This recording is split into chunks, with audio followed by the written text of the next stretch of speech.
नमस्कार दोस्तों, स्वागत है आप सभी का रिडिटूम चैनल पर। हम आपके लिए लेकर आए हैं रिडिटूम, जहां आपको मिलेंगे मजेदार, रोचक और प्रेरणादायक कहानियां। हमारा उद्देश्य है आपको मनोरंजन के साथ सीखने और प्रेरित होने का शानदार अनुभव देना। तो अभी लाइक, सब्सक्राइब और बेल आइकन दबाइए ताकि आप हमारी कोई भी नई कहानी मिस न करें। तो चलिए कहानियों की इस जादुई दुनिया में कदम रखते हैं। रिडिटूम के साथ बने रहिए और आनंद लीजिए। आज की हमारी कहानी का नाम है धर्म की परीक्षा, राजा रानी की अनोखी कहानी। किसी भी राज्य की नींव उसके धर्म और न्याय पर टिकी होती है। राजा का कर्तव्य होता है कि वह धर्म, न्याय और सत्य को सर्वोपरि रखे। परंतु जब स्वयं राजा और रानी को धर्म की परीक्षा देनी पड़े तो क्या वे इस कसौटी पर खरे उतरेंगे? यह कहानी एक ऐसे ही अद्भुत राज्य की है जहां राजा और रानी को अपने कर्तव्यों की परीक्षा देनी पड़ी। भूमि का उज्जवल राज्य। बहुत समय पहले की बात है। स्वर्ण भूमि नामक एक विशाल और समृद्ध राज्य था। यह राज्य अपने न्यायप्रिय राजा महाराज विक्रमसेन और उनकी धर्मपरायण रानी महारानी सुमित्रा के कारण प्रसिद्ध था। राजा विक्रमसेन अपनी प्रजा के अत्यधिक प्रेम करते थे और न्याय को सर्वोपरि मानते थे। उनकी सभा में कभी भी अन्याय की कोई जगह नहीं थी। वहीं महारानी सुमित्रा अपनी दयालुता और सत्यनिष्ठा के लिए जानी जाती थी। वे राज्य के लोगों की समस्याओं को सुनती और उन्हें सुलझाने में राजा की सहायता करती।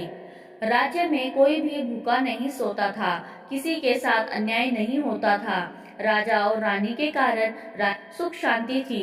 लेकिन कहते हैं समय हर किसी की परीक्षा लेता है और एक दिन वह परीक्षा राजा और रानी के सामने आ खड़ी हुई।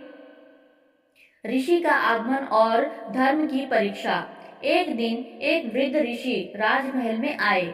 उनके चेहरे पर तेज था, उनकी आंखों में ज्ञान की गहराई थी।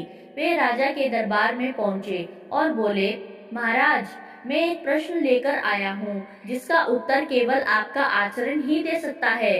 राजा ने आदर पूर्वक कहा, हे ऋषिवर, हम आपके प्रश्न का उत्तर देने के लिए तैयार हैं। आप हमें आदेश दें। ऋषि ने मुस्कुराते हुए कहा, राजा, यदि किसी दिन तुम्हें धर्म और अपने परिवार में से एक को चुनना पड़े तो तुम क्या करोगे? यह सुनकर दरबार में सन्नाटा छा गया।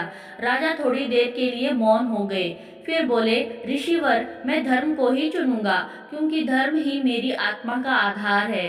ऋषि ने सिर हिलाया और बोले, अच्छा, तो मैं तुम्हारी परीक्षा लेना चाहता हूँ। यदि तुम इस परीक्षा में सफल रहे तो तुम्हें सच्चा धर्मराज माना जाएगा। राजा और रानी दोनों ने यह परीक्षा स्वीकार कर ली, परंतु वे नहीं जानते थे कि यह परीक्षा उनके पूरे जीवन की सबसे कठिन परीक्षा बनने वाली थी। निर्णय का कठिन समय। कुछ दिनों बाद ऋषि फिर से दरबार में आए। उनके साथ एक गरीब ब्राह्मण भी था। वह बहुत दुखी था। उसने राजा से कहा, महाराज, कुछ दिनों पहले मेरा पुत्र जंगल में शिकार करने गया था, परंतु उसे किसी ने मार डाला। मैं न्याय चाहता हूँ। राजा ने उसे आश्वासन दिया कि वे अवश्य न्याय करेंगे। ऋषि ने तब एक रहस्यमयी बात कही, महाराज, यह हत्या किसी और ने नहीं बल्कि आपके पुत्र युवराज विक्रम ने की है। अब बताइए आप क्या करेंगे?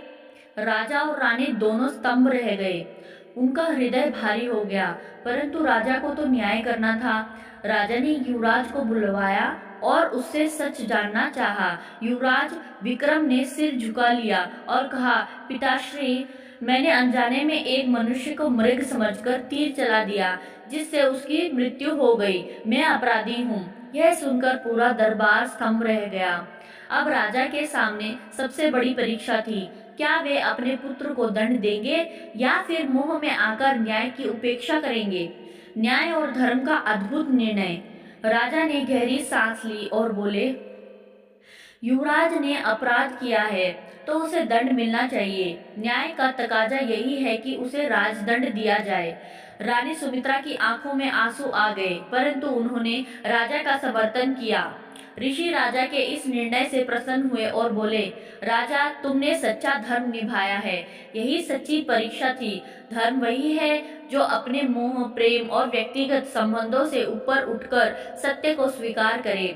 फिर ऋषि ने आशीर्वाद दिया और कहा, यह परीक्षा सिर्फ तुम्हारी सहन शक्ति की थी। तुम्हारे पुत्र को कोई दंड नहीं मिलेगा, क्योंकि यह पूरी घटना सिर्फ परीक्षा के लिए थी। युवराज निर्दोष हैं। यह सुनकर राजा रानी और पूरा दरबार प्रसन्न हो उठा। सभी ने राजा की न्यायप्रियता और धर्मपरायणता की सराहना की। प्रेरणा और सीख। यह कहानी हमें सिखाती है कि सच्चा धर्म वही है जिसमें हम अपने स्वार्थ, मोह और निजी हितों से ऊपर उठकर न्याय और सत्य के मार्ग पर चलते हैं। राजा विक्रमसेन और महारानी सुमित्रा की यह परीक्षा हमें यह संदेश देती है कि हमें सच्चाई और धर्म के मार्ग से कभी विचलित नहीं होना चाहिए, चाहे परिस्थिति कितनी भी कठिन क्यों ना हो। यह कहानी हर व्यक्ति को प्रेरित करती है कि जीवन में जब भी किसी कठिन निर्णय का सामना करना पड़े तो सत्य और न्याय को हमेशा प्राथमिकता देनी चाहिए। राजा विक्रमसेन और महारानी सुमित्रा ने अपनी न्यायप्रियता और धर्मपरायणता से पूरे राज्य को एक नई सीख दी। उनकी परीक्षा ने यह सिद्ध कर दिया कि सच्चा धर्म वही है जो निष्पक्षता और न्याय के साथ खड़ा हो। स्वर्ण भूमि राज्य में यह घटना सदियों तक याद रखी गई और राजा रानी का नाम इतिहास में अमर हो गया। शिक्षा। धर्म और न्याय को कभी त्यागना नहीं चाहिए। सत्य की राह कठिन होती है, परंतु अंततः वही विजय प्राप्त करता है। नेता का धर्म यह है कि वह अपने निजी संबंधों से ऊपर उठकर निष्पक्ष न्याय करे। जो व्यक्ति सच्चाई का साथ देता है वह सदा सम्मान प्राप्त करता है। यह कहानी हर उस व्यक्ति के लिए प्रेरणादायक है जो धर्म, सत्य और न्याय के मार्ग पर चलना चाहता है। धन्यवाद।